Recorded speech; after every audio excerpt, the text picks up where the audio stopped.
Bonjour mes frères et sœurs, et ce matin, on entreprend le chapitre 13 de l'Épître aux Romains. Notre bon Père du ciel, nous allons avoir besoin que par ton Esprit Saint, tu puisses nous aider à comprendre et à croire avec plus grande clarté la souveraineté, toute ta souveraineté dans le monde dans lequel nous vivons. Car plus nous allons comprendre ta souveraineté, plus, je crois, nous allons avoir un bon comportement ou une bonne attitude envers le monde dans lequel nous vivons.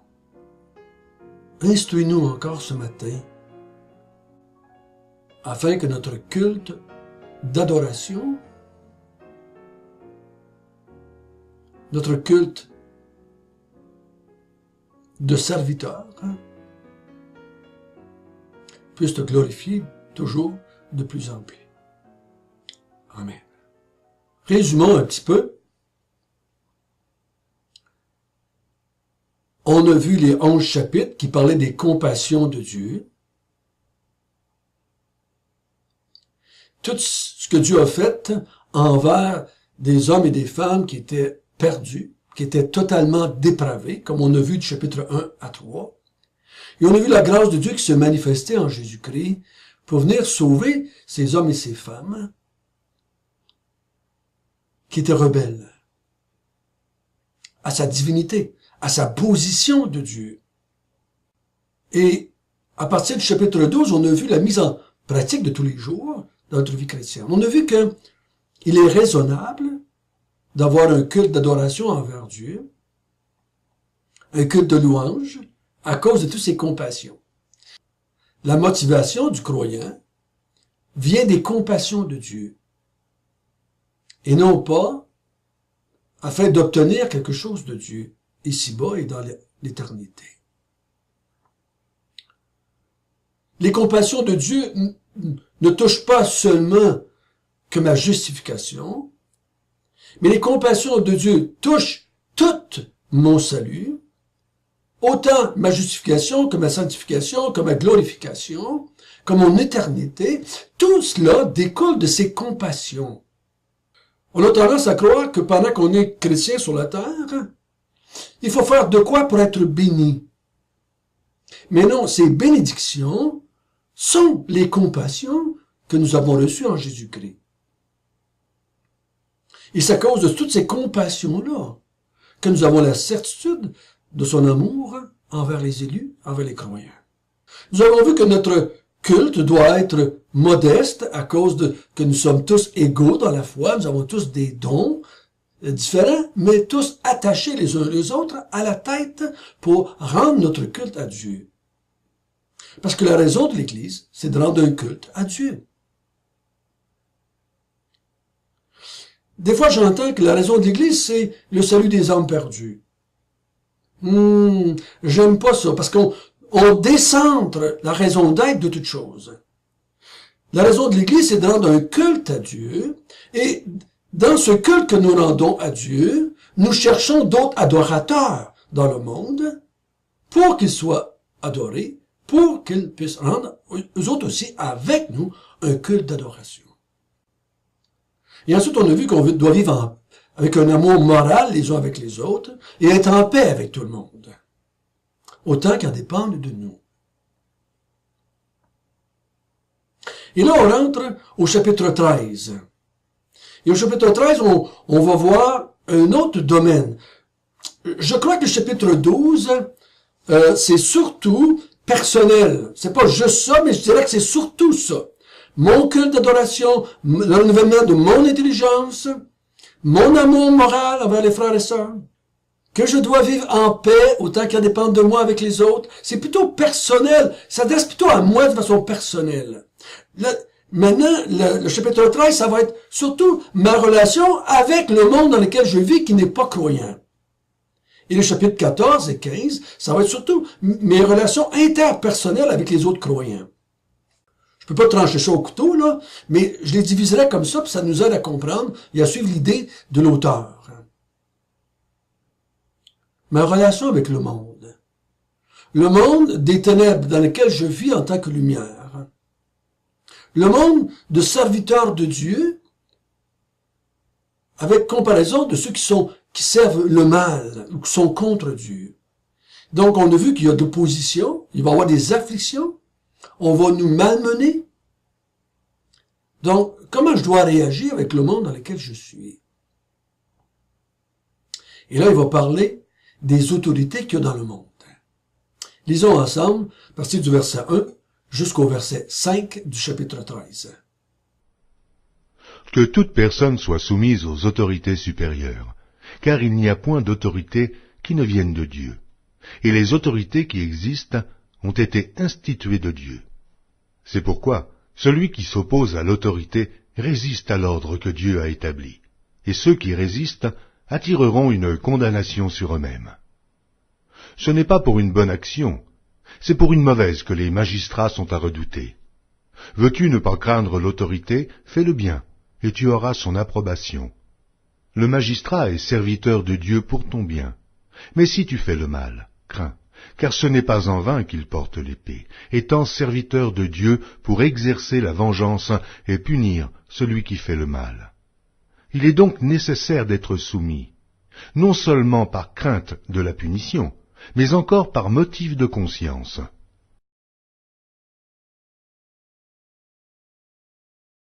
J'ai intitulé ce vidéo « L'autorité est une nécessité ». Tiré du verset 5, il est donc nécessaire d'être soumis à l'autorité. Il est nécessaire. Les autorités sont nécessaires. Et je dois y être soumis. Que toute personne soit soumise. Donc, c'est la totalité des êtres humains, c'est toutes les personnes, sans exception, qui devraient être soumises aux autorités. Mais je crois que ça reste plus spécialement aux croyants ici. Parce que l'incroyant est insoumis de par sa nature aux autorités. Et ils ne peuvent pas s'y soumettre. S'ils ne sont pas soumis à Dieu, ils ne peuvent pas se soumettre non plus aux autorités. Donc, il dit que toute personne, tous les gens, tous les croyants doivent être soumis aux autorités. C'est une nécessité. Donc, la soumission, il faut faire attention, la soumission n'est pas une obéissance aveugle. C'est pas une obéissance qui se pose pas de questions. C'est pas une attitude de passivité. La soumission, c'est une attitude volontaire. Je me soumets volontairement, de plein gré, à l'autorité supérieure que Dieu a établie. Donc, je vais me mettre sous pour reconnaître d'abord qu'elle vient de Dieu, que c'est pas elle sous laquelle je me soumets, mais je me soumets à celui qui l'a établi, cette autorité-là. Donc, se soumettre à Dieu, tous les chrétiens, tous les croyants sont d'accord avec ça. Donc, se soumettre à l'autorité, tout d'un coup, on a de la misère, un peu des fois. Mais l'autorité, on doit voir, à travers l'autorité, voir celui qui l'a établi, c'est Dieu qui l'a établi. Et Dieu contrôle les autorités qu'il a mis en place. Dieu n'a pas mis les autorités en place et dire, faites ce que vous voulez, maintenant je m'en occupe plus de vous autres. Non, il contrôle les autorités, ils ont un but avec les autorités. Il a un but. Et il va atteindre son but avec les autorités que lui a mis en place. Donc, je dois me soumettre, je dois me mettre sous, et le voir comme une nécessité, une bénédiction, et mon attitude de respect devant l'autorité, et je peux vouloir suivre ses instructions comme venant de Dieu, comme étant en place de Dieu. Pourquoi je dois me soumettre à l'autorité? C'est parce qu'ils ont été établis par Dieu. Elles viennent de Dieu. Peu importe la forme d'autorité que ça prend, ici on parle d'autorité politique et économique, je crois, parce qu'on parle du magistrat dans notre contexte, donc on va s'en tenir à ça. On ne parlera pas des hommes, des femmes, des anciens, des pasteurs, des parents, on ne parlera pas de ça. On va parler des autorités ici, civiles et politiques et gouvernementales. Les autorités dont le texte nous parle, les magistrats. Ils sont établis par Dieu. Donc, s'ils sont établis par Dieu, ils sont nécessaires pour nous. Ils sont nécessaires pour la gloire de Dieu. C'est Dieu qui les a mis en place. Toutes les autorités existent, ont été instituées par Dieu. C'est Dieu qui a mis ce principe d'autorité. Il y a une raison d'être pourquoi Dieu l'a mis. C'est pas juste pour casser le fun de tout le monde. C'est pas pour embêter les gens.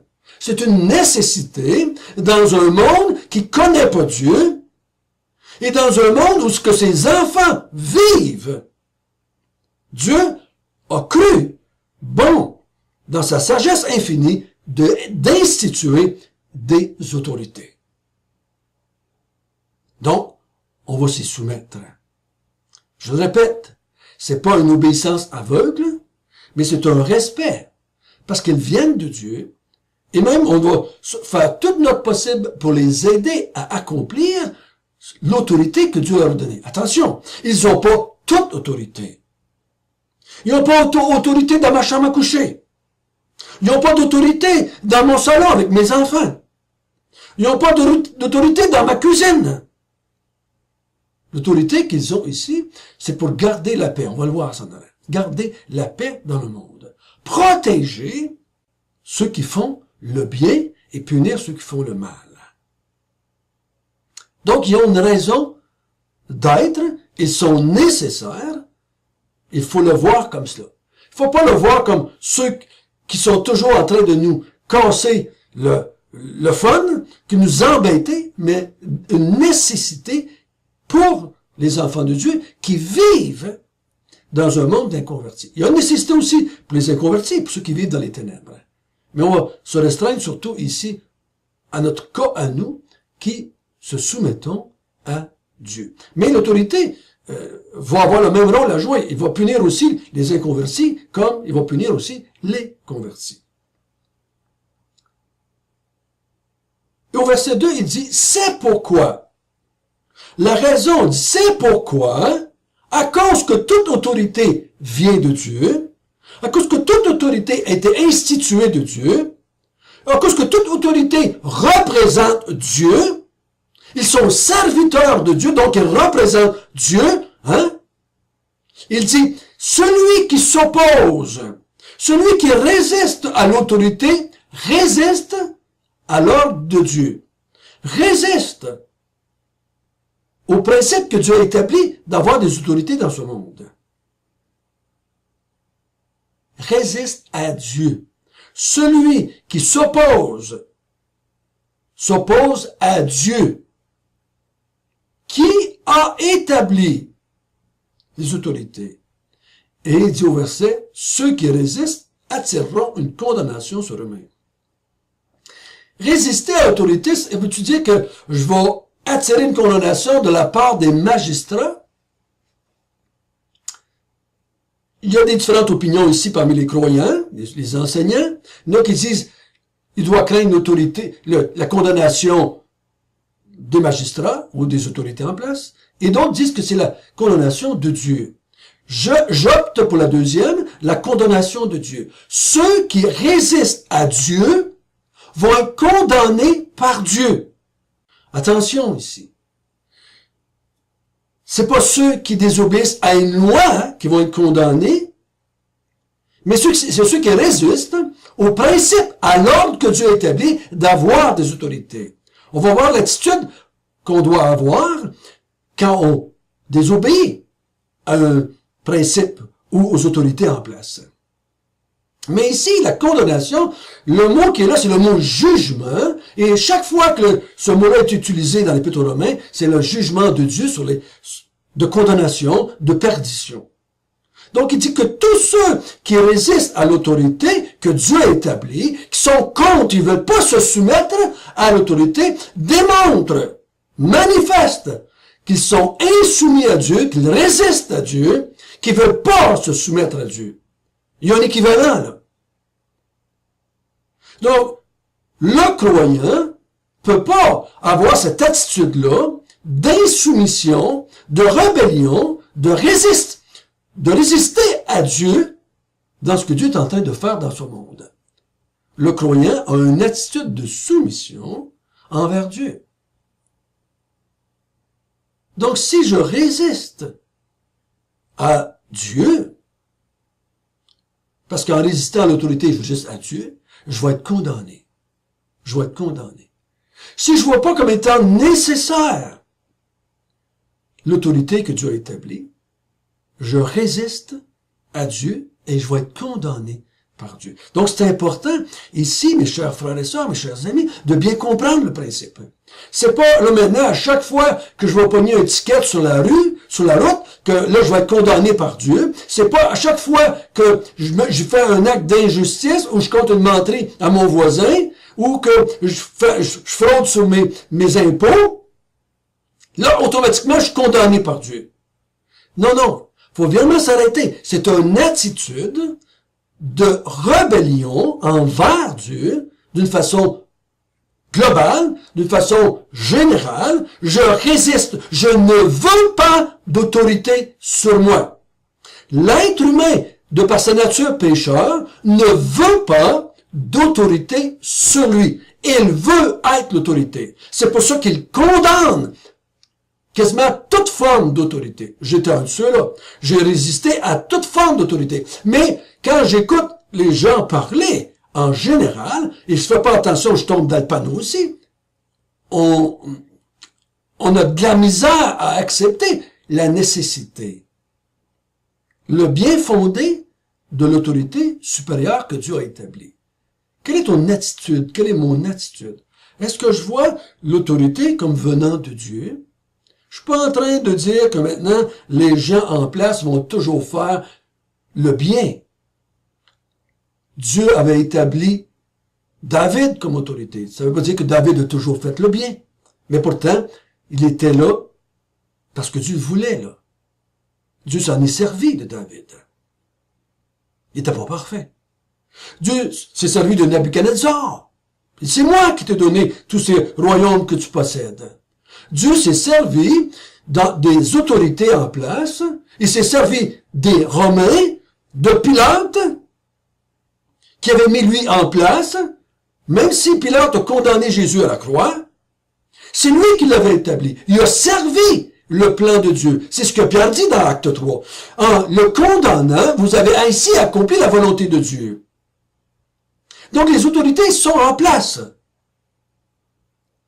Parce qu'ils viennent de Dieu. On va voir demain leur rôle. Ça ne veut pas dire qu'ils accomplissent toujours bien leur rôle. Mais moi, en tant que croyant, je vois l'autorité en place comme venant de Dieu, comme étant le représentant de Dieu, et je me soumets à cette autorité-là. Je vais accepter son rôle dans la société. Je vais accepter son rôle dans le monde dans lequel je vis. Et je vais me soumettre. Je vais le voir comme une nécessité. Je vais le voir comme un bien fondé. Je vais le voir comme étant venant de Dieu. Et je m'oppose pas. Et quand j'ai le malheur de m'opposer, mon attitude, ça va être de regretter et de confesser. N'est-ce pas? De le reconnaître. Non, j'aurais pas dû faire ça. Et mon attitude devant la punition qui va venir parce que j'ai enfreint ce que l'autorité m'a demandé, va être, j'accepte, je me soumets. Je comprends que quand je fais le mal, j'ai besoin d'être puni. J'ai besoin d'être repris par l'autorité que Dieu a mis en place. Nous allons continuer demain. Notre bon Père du ciel, merci de ton amour. Merci des autorités que tu as mis en place, qui est une manifestation de ton amour. Les autorités supérieures que tu as instituées sont là, premièrement, pour toi. Tu veux te manifester. Tu veux conduire le monde dans lequel tu nous as laissés. Tu veux accomplir ton plan dans le monde. Et pour accomplir ton plan, tu te sers des autorités que tu as mis en place, que tu as instituées. Ô Seigneur notre Dieu, de nous de voir au-delà de l'autorité et te voir toi, qui es en train de conduire le monde dans lequel nous vivons. C'est au nom de Jésus que nous te prions. Amen.